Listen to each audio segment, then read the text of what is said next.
Жақсы, саламатсыздар ма балалар? Бүгінгі сабағымызда балалар шаттық шеңберіне тұрып, бір-бірімізге шаттық көңіл сыйлайтындай тілек айтып, сонымен бастайық. Кәне шаттық шеңберіне тұра қояйық. Ортадағылар мына жаққа шығарып, кең шеңберге тұра қалайық, балалар?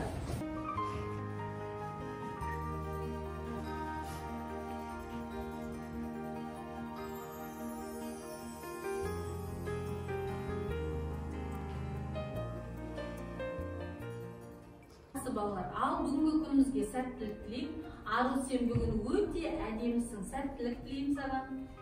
Аружан, сен бүгін мектепке өте әдемі киім кидің. Аружан, сен бүгін өте әдемісің. Бүгінгі күнің сені сәтті өтсін. Ой, қандай. Сен бүгін өте тамашасың.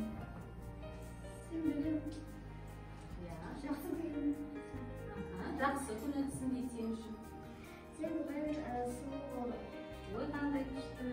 Саған бүгін сәттілік тілеймін. Жолға шықпасын. Ой, қандай күшті. Бүгінгі күнің сәтті өтсін. Денсаулығың мықты бол. Ой, қандай күшті. Сен бүгін өте керемет өтсін. Сен бүгін кереметсің. Сен бүгін әдемі киінгенсің. Ой, қандай. Бес ал. Бес ал дейді. Ауырма, денсаулығың мықты болсын. Ой. Сен бүгін өте әдемісің. Саған сәттілік. Ой, рахмет, Санжар. Жақсы, балалар, барлығымызда бүгінгі күнімізді сәттілікпен бастап, ойдағыдай аяқтайық. Үш шапалақ. Жақсы. Енді мына жерде бізде топқа бөлінетін суреттер тұр, иә?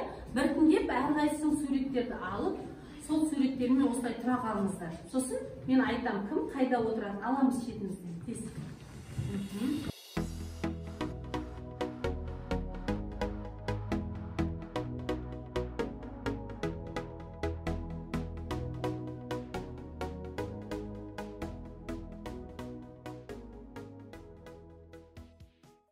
Жақсы оқушылар, сабағымызды бастамас бұрын үйге берілген тапсырмаға назар аударайық. Үйге мен не бердім? Ережелерді жаттау дедік. Бірінші сұраққа назар аударайық. Қазақ тілінде қанша сөз бар? Санжар айта қойшы. Қазақ тілінде 9 сөз бар. Ой, жақсы, молодец. Кім айтып бере алады маған? 9 сөз бар. Жәмила? Есім, есімдік, етістік, үстеу, шылау, еліктеу сөз, одағай. Ой, молодец, молодец. Зат есім тұлғасына қарай қалай бөлінеді? Кім айтады? Алихан? Зат есім тұлғасына қарай екіге бөлінеді. Негізгі зат есім және туынды зат есім. Негізгі зат есім дегеніміз қандай зат есім? Мысалмен келтірейікші, ең болмаса. Каусар? Бөлшектеуге келмейді. Негізгі зат есім бөлшектеуге келмейді. Дұрыс айтасыз. Түбір зат есім. Мысалы, үй, қар. Жақсы, өте жақсы. Туынды зат есім. Ал, Аружан. Туынды зат есім дегеніміз түбір зат есімге жалғанатын жұрнақтар.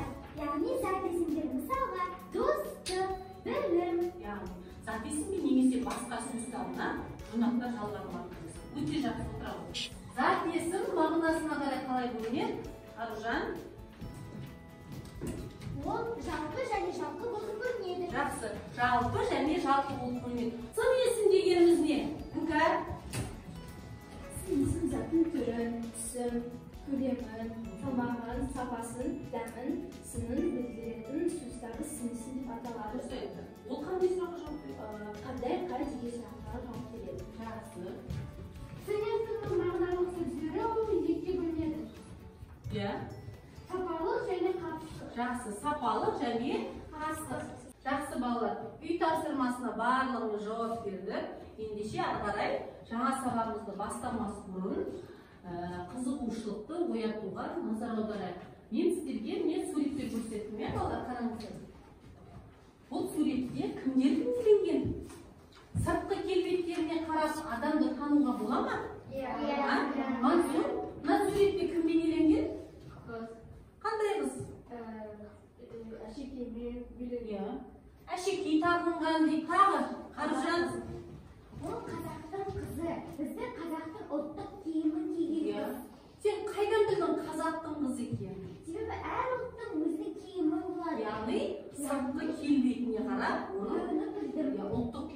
біздің жақсы отыра. Мына суретте кім бейнеленген балалар? Сандығали?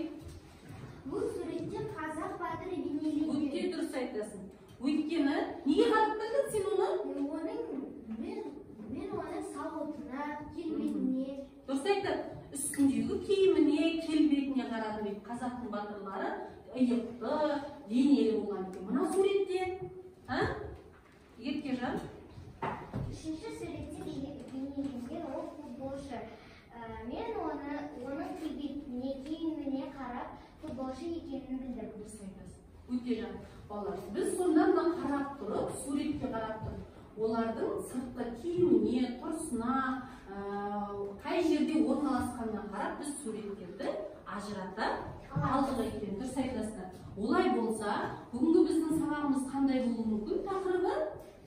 Сыртқы келбет және балалар, бүгінгі біздің сабағымыз адамның сыртқы келбеті мен мінезі деген бөлім бойынша сабақтың тақырыбы сыртқы келбет және тазалық. Оқуымыздың мақсаты, яғни бүгінгі сабағымыздың мақсаты балалар, оқылым стратегияларын қолдану, жалпы мазмұнын түсіну үшін оқу, нақты ақпаратты табу үшін оқу, амоним, антоним, синонимдерді көркемдік ерекшелігіне сай қолдану. Балалар, бүгінгі сабағымызды жаңа қойылған мақсатымызға жету үшін өз-өзімізді мынадай бағалау критерийлері арқылы бағалайтын боламыз. Мәтін мазмұны негізінде маңызды ақпаратты анықтаймыз, оқылым стратегияларын қолданамыз, амоним, антоним, синонимдерді анықтаймыз, көркемдік ерекшелігіне сай қолданатын боламыз. Ал сіздерге сәттілік тілеймін. Олай болса, маған мына айтылым, бізде тілдік дағды, айтылым дағдысы бойынша бұрыштар әдісі. Бірінші топ сіздерге сұрақ, адамның сыртқы келбеті қалай түсінесіңдер? Аружан. Адамның сыртқы келбеті дегеніміз, ол бізді деген, ол қандай екенін айыра аламыз. Мысалға, ол дүниесінде қандай екенін айыра аламыз. Мысалға, олар деген сыртқы келбетіне біз бұл адам өте мейірімді екенін, өте жақсы оқитынын да біле аламыз. Бір көргеннен киіміне қарап. Жақсы, келсеңіз бе? Жақсы. Екінші топқа сұрақ. Сыртқы келбет пен адамның ішкі дүниесінің байланысы бар ма? Екінші топ, кім жауап береді? Сәйді жауап береміз бе? Ратми жауап береміз бе? Ал, Ратми жауап береміз. Байланысы бар. Өйткені біз оның киіміне қарай біз оны сипаттай аламыз. Оның данышпанын және тағы да басқа жерлерін сипаттауға болады. Жақсы. Енді толықтырсам бола ма дейді, айта ғой. Мен Ратимен келісемін. Егер адам мейірімді көрсетсе, онда оның жүзі әдемі болады. Ол осындай мейірімділігін көрсетеді. Бір көргенде мейірімді болса, оның ішкі жан дүниесін білуге бола ма? Қандай екен? Негізі айтсам, яғни айтсам, сен ойың керек бізге, қалай білесің? Кейде білеміз, кейде білмейміз. Кейде ол жасырында болуы мүмкін, е? Мысалы, баланы алайық, ол әп-әдемі киінген, өзі тәштай бала. Ал оның сыртқы дүниесі, мысалы, ашулы болуы мүмкін. Өз-өзін ойлайтын бала болуы мүмкін. Оны біз бір көргенде білмесек, қалай білеміз ары қарай? Оны біз, мысалы, оны әңгімелесек, дұрыс айтасың, Саида. Сөйлесу арқылы білетін боламыз. Жақсы, рахмет, Саида. Отыра ғой. Енді бізде Жәмила, Надира сендер. Киіміне қарап қарсы алады, сөзіне қарап шығарып салады деген мақалмен келісесің бе? Ал, Надира? Яғни мен бұл мақалменен толықтай келісемін, өйткені адамның жан дүниесіне байланысты ол адамның жан дүниесі қандай болады, оның да сырт келбеті де сондай болады. Ол адамды сыйлауы, оның мінезі туралы. Жақсы. Жақсы балалар, мен осы сұрақты 4-ші топта да қойғым келді. Олар қалай жауап берер екен? Киіміне қарап қарсы алады, сөзіне қарап шығарып салады деген мақалмен келісесің бе? Өмірмен байланыстырып айтып көріңдерші. Ал Еркежан тыңдайық. Иә, мен осы мақалмен келісемін. Себебі мен дүкенге бір дұрыс киінбеген адам барса, оны дұрыстап қарсы алмай, оған ештеңе бермей. Өкінішке орай сондай жағдай көп болады, Иә, сондай жағдайлар өте көп болады. Сонда осы адам үйіне барып, өзінің бай киімдерін, өтектелген киімдерін киіп, осы дүкенге барғанда оны қарсы алып, бәрін көрсетіп, қайсы жаман, қайсы күшті заттарын көрсетіп, қарсы алады екен. Сонда менің ойымша ол дұрыс емес. Қандай адам болса да, оның бірінші ішіндегісін біліп алу керек. Дұрыс айтасың, молодец, Еркежан, отырақ өте жақсы. Яғни өмірмен байланысты келсеміз ба балалар? Сондай жағдай болып қалады екен. Жақсы, 4 топқада 3 шапалақ.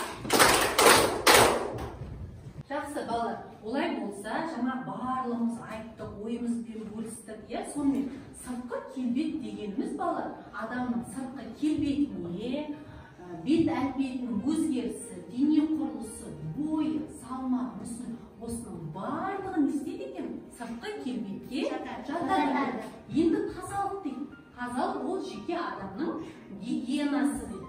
Жеке бас гигиенасы түсінігіне мыналар кіреді: күн тәртібі, тамақтану, терінің күтімі, ауыз қуысының күтімі, дұрыс киіну және дене тәрбиесі. Келісеміз бе? Иә. Енді сонымен қатар балалар, оның барлығы адамның жеке денесінің өзінің күтімі. Сонымен қатар балалар, адамның жан дүниесінің тазалығы болу керек. Ол дегеніміз рухани тазалық. Рухани тазалық дегеніміз адамгершілігі мол, иманы бар, мейірімділігі мол, сондай адам болуымыз керек. Балалар, енді бізде кітаппен жұмыс істеп, мәтінді бірақ мен сіздерге аудио арқылы тыңдатамын. Тыңдағын. Осы мәтінді тыңдап аламыз да, мына сұрақтарға жауап беретін боламыз. Назарыңызға. Қазақ ауыз әдебиетінде Алдар Көсемен Қожанасыр туралы көптеген аңыз әңгімелер бар. Олар ақылды, дана, әділ, шешен адам ретінде халықтың сүйікті кейіпкерлеріне айналған. Алдар мен Қожаға қатысты қысқа әңгімелерде күлкі, сықақ кеңінен пайдаланылған. Күлкі арқылы өмірдің жағымсыз жақтарын көрсетілген. Осындай әңгімелерде Алдар мен Қожанасыр тапқырлығымен, айла амалдарымен танымал болды. Аты аңызға айналды. Мысалы, Қожанасыр туралы мынадай аңыз сақталған. Бір бай той жасапты. Тойға Қожанасырды ертті. Қожанасырдың киімі жаман екен. Оны тамақ іш денетті. Ешкім енемеген соң Қожанасыр өз үйіне қайтып кетеді. Жақсы киімін киіп, тойға қайта келеді. Бұл жолы үй иесі Қожанасырды құрметтейді, төрге отырғызады. Ет келгенде Қожанасыр етті жемейді. Табаққа шапанының жемін малып, же шапанын же деп отыра береді. Үй иесі: «Қожеке, бұның өзіне шапан ет жейме?» дейді. Сонда Қожанасыр: «Сен адамды сыйламайды екенсің, киімді сыйлайсың. Сондықтан шапаныма жегізіп отырмын» депті. Төртінші тапсырма. Сұрақтарға жауап бер. Жақсы балалар, мәтінді тыңдап болсақ, енді сұраққа қарайды. Мәтіннің бірінші бөлігінде не туралы айтылған? Кім жауап береді? Ару. Бірінші бөлігінде Алдар Көсе мен Қожанасыр туралы көп аңыздар жазылған. Сол туралы айтылады, Жақсы, отыра қой. Алдар Көсе мен Қожанасыр туралы не білесің? Кім айтады? Алихан. Олар Алдар Көсе мен Қожанасырдың туралы олар ақылды. Олар туралы көптеген әңгімелер жазылған. Жақсы. Кім толықтырады? Кім біледі? Осылар туралы. Қандай шығармалар оқыдыңдар? Каусар айтшы. Алдар Көсе ол өте ақылды. Алихан айтқандай. Ол және де кез келген адамды алдап кете алады. Әрі қуды, әрі қу адам болмайды, ақылды, өзінің ойымен ғана қу ойласырады. Кімдерді алдаған ол? Ол көп адамдар. жасауға. Кімдерді? Бай Бай адамдарды алдаған. Қандай шығарма білесіңдер? Қожа Насыр, Алдырғы Өсек туралы. Мен Қожа Насыр мен Қомағай деген шығарманы Оқыдың, е? Жақсы, отырамын. Келесі балдар, мәтіннің екінші бөлігінде Қожа Насырдың әрекет туралы не айтар едің дейді. Екінші бөлігінде қандай іс-әрекет болды, Саида? Екінші бөлігінде Қожа Насырды бір тойға шақырады. Ояқта кәрі киіммен, яғни былай айтсақ, лас, әжем емес киіммен келеді. Сонда оны Кәрі киіммен деп айтпаймыз, е? Қарапайым киіммен келеді, е? Сонда оны құрметтемейді. Яққа төрге отыр деп айтпайды, тамағымды бермейді. Сосын, не қалай киініп келеді ол арада?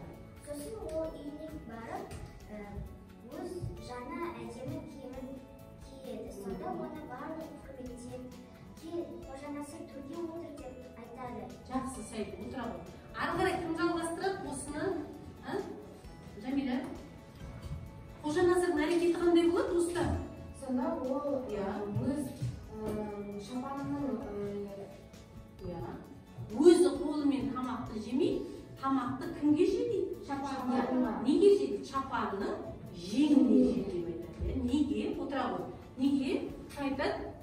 Мадина? Неге? Өйткені ол не істеп қалды? Өйткені ол Кім айтады? Өйткені ол деген байға осылай жауап береді. Жоқ, өйткені ол не істеп қалды? Ренжіп қалды, өкініп қалады. Осында келгеніне өкініп қалады, ренжіп қалады. Жақсы, отыра ғой. Сонда бұл оның тек оның жан дүниесі емес, оның киіміне қарап біледі. Ол адам қандай екен, яғни бай. Олар оны киіміне қарап қарсы алады, кім екендігіне қарап қарсы алмай, сосын ол соған ренжіп қалады да, солай жасайды. Кімнің әрекеті дұрыс бұл жерде? Байдың әрекеті ме, Қожа Насырдың әрекеті ме? Камила жауап берші маған. Қожа Насырдың деп келсеңіз бе? Өйткені ол ренжіп қалды, байдың әрекеті бұл жерде дұрыс болмады, ұят болды. Жақсы, өз ойымызбен бөлістік балалар. Бір-бірімізді бағалаймыз. Балалар, тоқтаған назар аудара қояйық. Аружан, рахмет, бәріміз қараймыз. Енді біз жаңа айтылым, тыңдалым, енді оқылым. Мына мәтінді оқып аласыздар.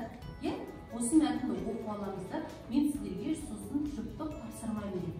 Сол тапсырманы орындаймыз. Түсінікті ме? Жақсы. Ал оқушылар жаңа оқылым мәтінін оқып алсаңыздар, енді мен сіздерге жұппен орындайтын тапсырма беремін. Ол оңай тапсырма, амоним, антоним, синонимдерін табамыз. Яғни тезірек орындап шығамыз жұптарымызбен. Оның ішінде кейбір амоним, синонимі жоқ сөздер бар, балалар. Соны мұқият қараңыздар, шатасып кетпеңіздер.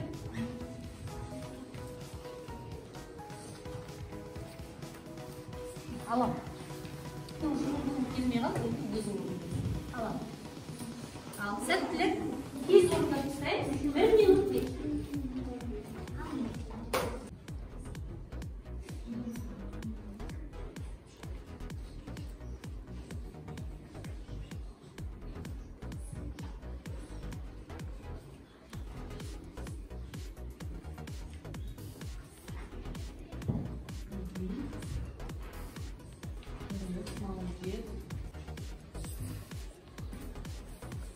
Ayşat'tan yüz oynayıp geçeceğiz. Olduk da balalar. Yaxşı. Olduk, jinaymiz. Hazır taqtiramiz.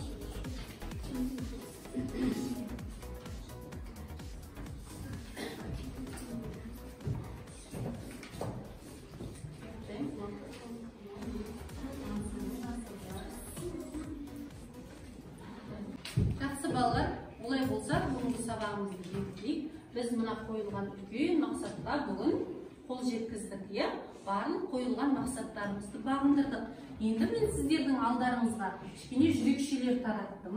Сол жүрекшелерге өз аттарыңызды жазыңыздар да, мына тақтада тұрған кері байланысқа әкеліп жабыстырасыздар. Егер сабақтан бүгін жақсы барлығын түсініп кетсеңіздер, осы сабақта бәрін меңгеріп, етік, шапан, бас киім киіп кетесіз. Егер жартылай түсінген болсаңыздар, осы сабақта етік және шапан киіп кетесіздер үйге. Ал дұрыс түсінбей бір ойландырған сұрақ болса, тек қана осы сабақтан етікпен кетесіздер. Түсіндік пе? Жақсы. Бірінші топ келсін, өз жүректерін жарыстыра қойсын.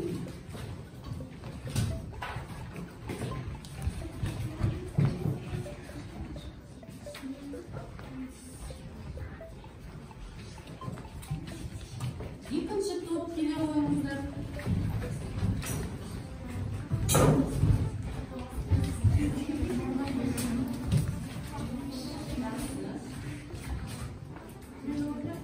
Үшінші топ келе қойыңыздар.